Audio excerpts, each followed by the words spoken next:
Friends எல்லோருக்குமே வணக்கம். மறுபடியும் ஒரு நல்ல மழை சீசன் வந்த மாதிரி இருக்குது. இந்த நேரத்தில் நீங்கள் நர்சரியிலேருந்து புது ரோஜா செடிகள் வாங்கி வளர்க்குறதா இருந்தாலும் வளர்க்கலாம்.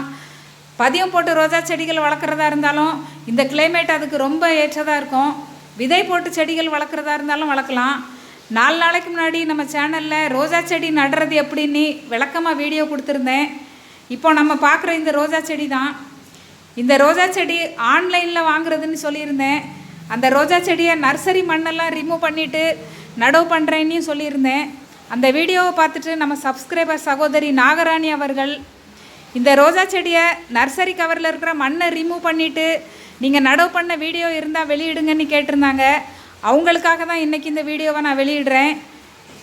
நம்ம பார்க்குற இந்த ரோஜா செடிக்கு நர்சரி மண்ணை எப்படி ரிமூவ் பண்ணிவிட்டு நடவு பண்ணோங்கிற வீடியோவை இப்போ நம்ம பார்க்கலாம். நான் முதல்ல ஆன்லைனில் ரோஜா செடிகள் ஆர்டர் பண்ணியிருந்தேன். மொத்தம் 7 செடிகள். இந்த பார்சல் என் கைக்கு கிடைக்கும் போதே சாயந்தரம் 6 மணிக்கு மேலே ஆயிடுச்சு. செடிகள்லாம் நல்லா ஃப்ரெஷ்ஷாகவே வந்திருக்கு. நான் முதல்ல எடுக்கிற ரோஜா செடி ஸ்வீட் அவலாஞ்சி. இதுக்கு முன்னாடி நம்ம கார்டனில் நாட்டு வகை ரோஜா செடிகள் மட்டும்தான் வளர்ப்போம். பூ நல்லா ஃப்ரெஷ்ஷாக இருக்குது. பூ பெரிய சைஸாகவும் இருக்குது.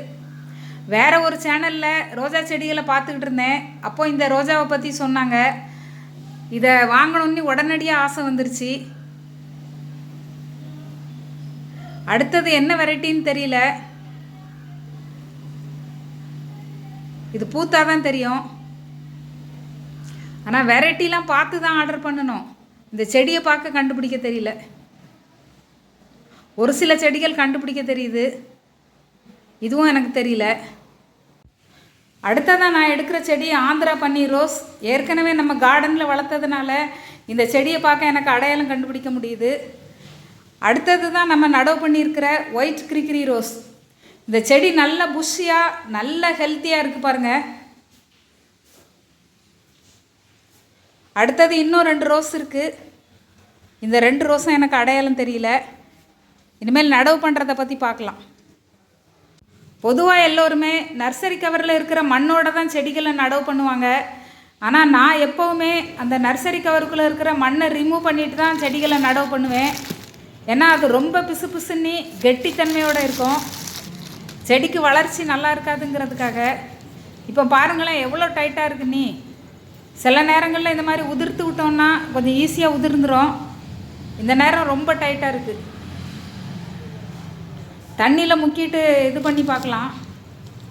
தண்ணியில் முக்கினா கூட ரொம்ப டைட்டாக தான் இருக்குது. எல்லா செடிகளையுமே 1/2 மணி நேரம் பக்கெட்டில் தண்ணி எடுத்து ஊற போட்டிருந்தேன். நல்லா ஊறிட்டதுனால கொஞ்சம் ஈஸியாக அந்த மண்ணை ரிமூவ் பண்ண முடிஞ்சுது. அதை நம்ம கைனால் தேய்க்கக்கூடாது. கொஞ்சம் சாஃப்டாக தான் அதை இது பண்ணணும். ரொம்ப அழுத்தினோன்னா அந்த வேர் எல்லாம் டேமேஜ் ஆயிரும். இப்போ எல்லா செடிகளையுமே இந்த மாதிரி ரிமூவ் பண்ணிட்டோம். இப்போ நம்ம பார்க்குறது தான் அந்த ஒயிட் கிரிக்கிரி ரோஸ் நம்ம நடவு பண்ணியிருக்கிறது. இந்த செடிக்கு நல்லா வேர் கொத்தாக இருக்குது. அடுத்த செடிக்கு அவ்வளோவா வேர் இல்லை பாருங்கள். அந்த வேர் கொத்தாக இருக்கிற செடிகள்லாம் இந்த மாதிரி ரிமூவ் பண்ணாலும் நல்லா வந்துடும். அடுத்தது நம்ம மண்கலவை எப்படி எடுக்கிறதுன்னு பார்க்கலாம். நான் இங்கே பழைய மண்கலவை எடுத்திருக்கேன். ஏற்கனவே செடி வளர்த்த தொட்டியிலேருந்து அந்த பழைய மண்கலவை கூட சம அளவு எம்சாண்ட் கலந்துருக்கேன். நீங்கள் எம்சாண்டுக்கு பதிலாக ஆற்று மண் கூட கலந்துக்கலாம். நீங்கள் ஃப்ரெஷ்ஷாக மண் எடுக்கிறதா இருந்தால் உங்கள் தோட்டத்து மண் 1 பங்கு, ஆற்று மண் 1 பங்கு, உரம் 1 பங்கு, கோகோபிட் 1 பங்கு, 4மே சம அளவு எடுத்துக்கிடுங்க. நம்ம எடுக்கிற தோட்டத்து மண் கொஞ்சம் கூட பசத்தன்மையே இருக்கக்கூடாது. பசத்தன்மை இருந்ததுன்னா இந்த மாதிரி நடவு பண்ணுற செடிகள் பிழைக்காமல் போகிறதுக்கு வாய்ப்பு இருக்குது. அதை மட்டும் நம்ம கவனிக்கணும். நம்ம எடுத்துருக்கிற தொட்டிக்கும் ஹோல்ஸ் நல்லா இருக்கணும். அதே மாதிரி பெரிய தொட்டியில் நடவு பண்ணக்கூடாது. சின்ன தொட்டியில் நடவு பண்ணி நிழலில் வைக்கணும். அதுக்காக தான் சின்ன தொட்டி. அப்புறமா பெரிய தொட்டிக்கு மாற்றுறப்போ ஈஸியாகவும் இருக்கும். பாதி அளவு மண்கலவை நிரப்பிக்கிட்டேன். செடியை இந்த மாதிரி நடுவில் வச்சுட்டு மிச்சம் மண் போட்டு நிரப்பிடலாம். இந்த முறையில் நடவு பண்ணுற செடிகள் நம்ம பெரிய தொட்டியில் மாற்றி நடவு பண்ண அப்புறம் நல்லா வளர்ச்சி இருக்கும். ஏன்னா அந்த நர்சரி கவருக்குள்ளே இருக்கிற மண் பிசு பிசுன்னு இருக்குது பார்த்தீங்களா, அதோட நடவு பண்ணால் செடிக்கு வேர் விட முடியாது. இந்த முறையில் நடவு பண்ணால் செடிக்கு நல்ல வேர் விட முடியும். நல்ல வேர் பரவுறதுனால செடி நல்லா வளரும். இப்போ நம்ம இந்த மாதிரி ஃபுல்லாக மண்ணை நிரப்பிக்கிட்டோம்.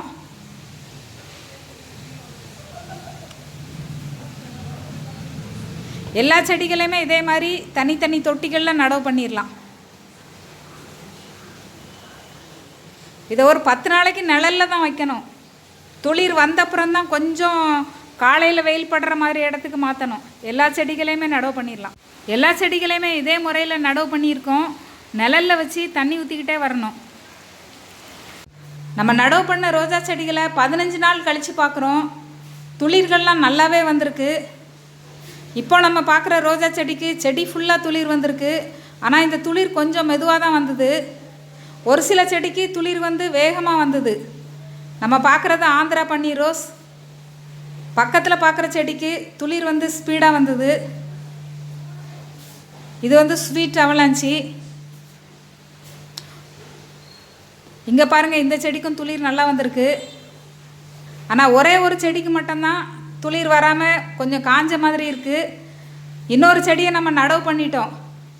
3 நாள்லேயே நடவு பண்ணிட்டோம். அந்த செடி வந்து ரொம்ப ஃப்ரெஷ்ஷாக இருந்ததுனால பெரிய தொட்டிக்கு ஆரம்பத்திலே நடவு பண்ணிட்டேன். அதுதான் அந்த ஒயிட் கிரிகிரி ரோஸ். மற்ற செடிகள்லாம் நல்லாவே இருக்குது பாருங்கள். நர்சரியில் வாங்குகிற ரோஜா செடிகளை அந்த நர்சரி மண்ணை ரிமூவ் பண்ணிவிட்டு நம்ம மண் கலவையில் நடும்போது அந்த செடிகள் சுதந்திரமாக வேற விட்டு நல்ல பெரிய அளவில் வளருது. நிறைய பூக்களும் கொடுக்குது. இது என் அனுபவத்தில் நான் பார்த்தது.